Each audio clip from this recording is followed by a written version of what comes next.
This is my attempt at weekly video memo. I'll try to do it more this way. I had one prepared for last week. Decided not to send it, but I decided on Friday after school that I need to send these out. And you can pause it if you need to read something more thoroughly. You can fast forward it if it's too slow for you.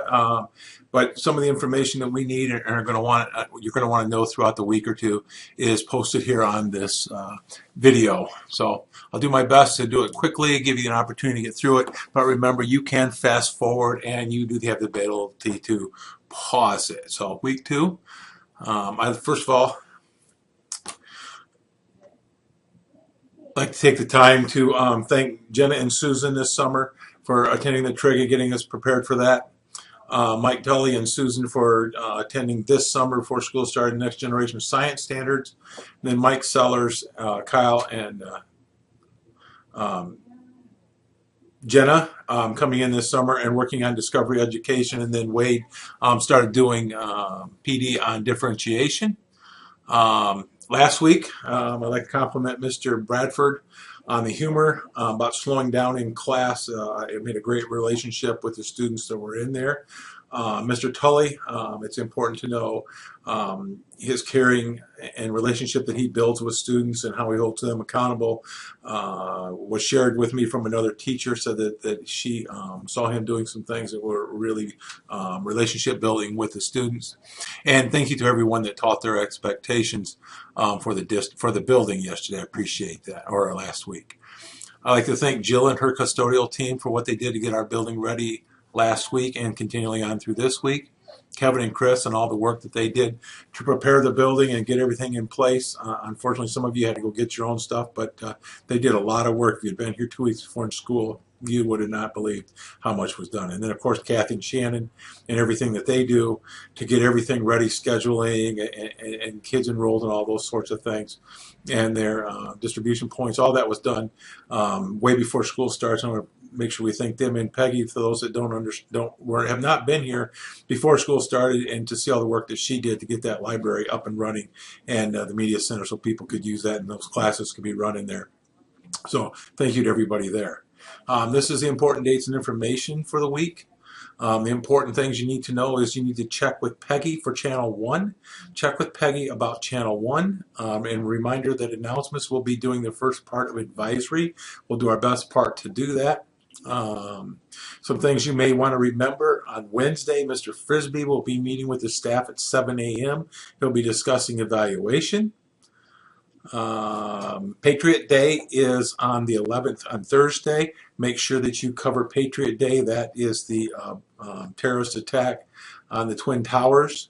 Maybe you could speak a little bit about that. Remember, these students probably weren't even born when that attack happened, so that's recent to us, but it's not to them. But you might want to talk about it, Patriot Day on September 11th. Peer coaching, Mr. Fun, Mrs. Gormley, Mr. Reimer, as you were. It's not Mr. Reimer. We'll have to remove his name, but Mr. Sellers, Mr. Wallert, Mr. Mandrick, that should be Miss Smidra. You'll be meeting at the high school with Annette to go over that peer coaching. Remember that you're going to really work on the 4 cornerstones, really cornerstones 3 and 4, and in episodes 5, 6, and 7 of the Thoughtful Classroom, the Effective Teaching Evaluation Process. She's going to work with you on that, and then how to do that in your classrooms with each other. So make sure you get subs for that, and that's on Friday. Here's the following week. If I remember correctly, there's no school next Monday. That's a fair day, no school. Then opening up on the Constitution Day of 17 September. It's a state requirement that we teach about the Constitution. Social studies history teacher, could you make sure that I know what you're doing that day, so we guarantee every single student gets some information on the Constitution. On the 17th of December is department meetings. Please meet with your departments about vocabulary. Those words need to be into me by the 19th, and you should be pre-testing by the 19th, or at least on the 19th. Thursday the 18th is a fire drill at 9:05. Please keep in mind everything on here is tentative and can be changed at the last minute, as you well know. Also, Picture Day on 19 September. Make sure you get those kids get their comes in and get the pictures, and teachers get down there anytime that you possibly can to get those pictures. Check with Kathy when is the most appropriate time for you to get your picture taken. I'll be out Thursday in the morning going to the ISD. Again, these people will be on the 12th peer teaching, and I believe Mr. Waldrop will be doing differentiating our champs on the 16th. So these people are out coming up. There's no birthdays this week. Here's lesson plans. You must share with the principal, and I ask you please share with the special ed teachers. So most of you will be sharing with Mr. Schott. 6th grade, you'll probably be sharing with Miss Brown. I believe Bree King will be shared with Miss Telsworth. But all those lesson plans must be in on the Monday before 8 o'clock, every Monday before 8 o'clock, and you must submit it to Planbook EDU. Currently, what you must have in your lesson plan is the standards being covered, the learning goals that you're assessing, the formative/summative assessments that you're using to determine whether a student has mastered and understand a learning goal, and then the instructional strategies you are using to instruct the learning goals. Because remember, it's by the standard, by the learning goal, by the student. And the only way to do that is to determine what standards you're having, then break those into learning goals, or more than one standard will equal a learning goal, and then assessing them.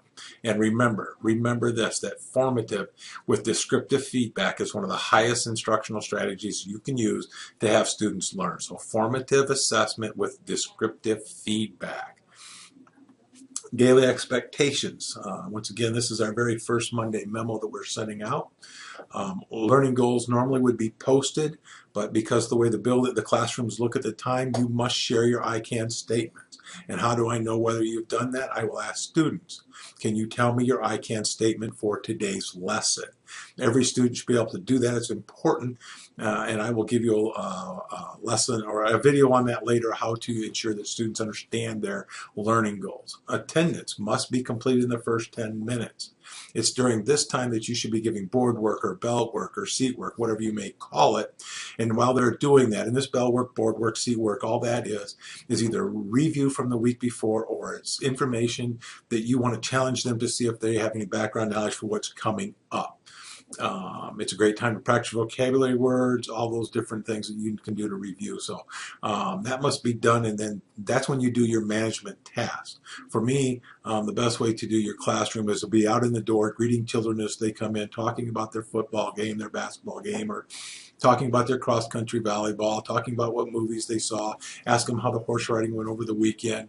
Then when the bell rings, you come into the classroom. The students should be in their seats doing board work. That doesn't mean they're completely quiet, because board work may entail collaboration amongst students and some conversation, but it's from bell to bell when you're doing teaching. All of your summative assessments, every summative assessment, this is what you're putting in your gradebook, all questions must be linked to the Common Core State Standards, grade level content expectations, or the national standards for your core area. If a student starts to get below a C average, you need to email or phone call or personally talk with each and every parent so that those parents are notified where their student stands. Of course, the student needs to do that. Please leave no classes unattended. We can talk later about sending kids out because we're so wireless to work collaboration on projects and using Google Hangup and those types of things. But please, no class unattended. You're responsible for the safety of every student in this building, please. All classes start and end on the bell. Do not take 15 minutes telling a bunch of jokes, but get them started. I mean, of course, you want to create that relationship, and there shouldn't be a lot of free time at the end. That should go right up to the bell. If you have free time, then have them read something about the subject they're studying. Electronic devices must be for educational purposes, with a few exceptions, and then more exceptions are left to the teacher discretion. Teacher decides when an electronic device is to be used, not a student. I suggest that earbuds and headphones be used with the music at teacher discretion. There are to be nothing but educational games on class, and it should be on class topics. So if you're going to let them play games, they must be educational, and I suggest it be on class topics. At no time in this building where anybody plays shooting games or killing games with video. If you do, you need to stop it immediately, please. Put a stop to it. Don't allow it to happen. And once again, by the standard, by the learning goal, by the student. Vocabulary. I'll get you more information on this, but just keep in mind that the reason is to increase student understanding of academic vocabulary terms and gives a tool to measure growth for evaluation. That's why we're really looking at it. But the real reason is because vocabulary is one of the biggest and largest instructional strategies or knowledge bases that you can give students to increase their learning over time. Currently, this is for this school year. All subject areas that are core subjects, math, ELA, science, and social studies, is 30 words per subject per grade. If you'd like to discuss some other type of method then or amount, we can certainly discuss that, but currently 30 words per subject area per grade for all core classes, math, ELA, science, and social studies. For all elective classes, it's 30 words in 1 year. So every year, the students must get 30 words of vocabulary in every elective class, but they're assessed every school year.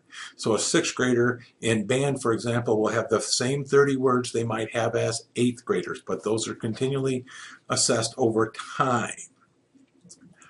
If you are a high school core teacher such as Algebra 1 or Spanish 1, you will follow the guidelines for the high school Algebra 1 and Spanish 1.